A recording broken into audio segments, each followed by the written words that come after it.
ஸ்ரீராம் ஜெயராம் ஸ்ரீ ஜெயராம் என்று நாம் காண இருக்கும் தலைப்பு ஆணவத்தின் வீழ்ச்சியும் தர்மத்தின் வெற்றியும். ராவணன் பிரம்மா வழித்தோன்றலானவன், சிறந்த அந்தணன், பராக்கிரமசாலி. அவன் கடுமையாக தவம் இருந்து சிவபெருமானிடம் பல வரங்கள் பெற்றான்.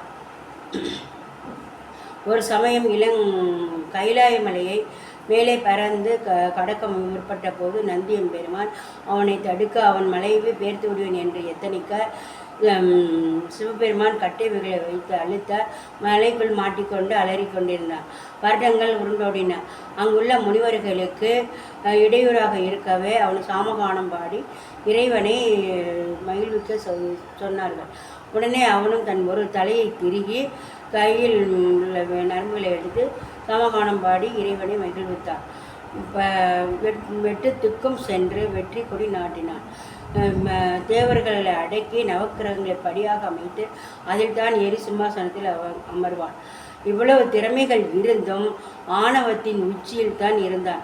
சடாயுவை எதிர்த்த பொழுது அவனுடைய ஆணவம் ஜெயித்தது. விபீஷணன் எவ்வளவு நல்லது கூறியும் கேளாமல் அவன் ராமபீரனிடம் அடைக்கலம் சென்று விட்டான். தம்பியை இழந்தான். இன்னொரு தம்பியான கும்பகர்ணனும் எவ்வளவோ சொல்லி கேட்காமல் அவனிடமும் அவன் பேச்சையும் அவன் கேட்கவில்லை. சித்தப்பா மயில் ராவணன் சொல் பேச்சையும் யார் சொல் பேச்சையும் கேட்கவில்லை. கட்டிய மனைவி கற்பக்கரசி மண்டோதரி எவ்வளவோ எடுத்துரைத்தல் எதுவும் அவன் கேட்பதாக இல்லை. ஆணவத்தின் விளைவு. அவனுக்கு தகாத ஆசை, காமம், ஆணவம் அவனை ஆட்டி படைத்தது. முந்தைய ஜென்மத்தில் வேதவதியினுடைய சாபத்தையும் பெற்றான். தர்மத்தின் தலைவனான ஸ்ரீ ராமபிரான் கருணைக்கடல் ஒரு சமயம் கஜேந்திரனுக்கு ஆதிமூலமே என்று அழைத்தவுடன் வந்து காப்பாற்றினான். இன்றும் கூட நாம் மனம் உருகி அவனை அழைத்தால் உடனே நமக்கு உதவி செய்ய ஓடோடி வந்து விடுவான். வைகுந்தம் கூப்பிடும் தொலைவில் தான் இருக்கிறது என்று கூறுவார்கள். இறைவனே அடியார்களுடைய மணலைத்தான் பேழையில் வைத்து பூஜை செய்வதாக கூட கூறுவார்கள்.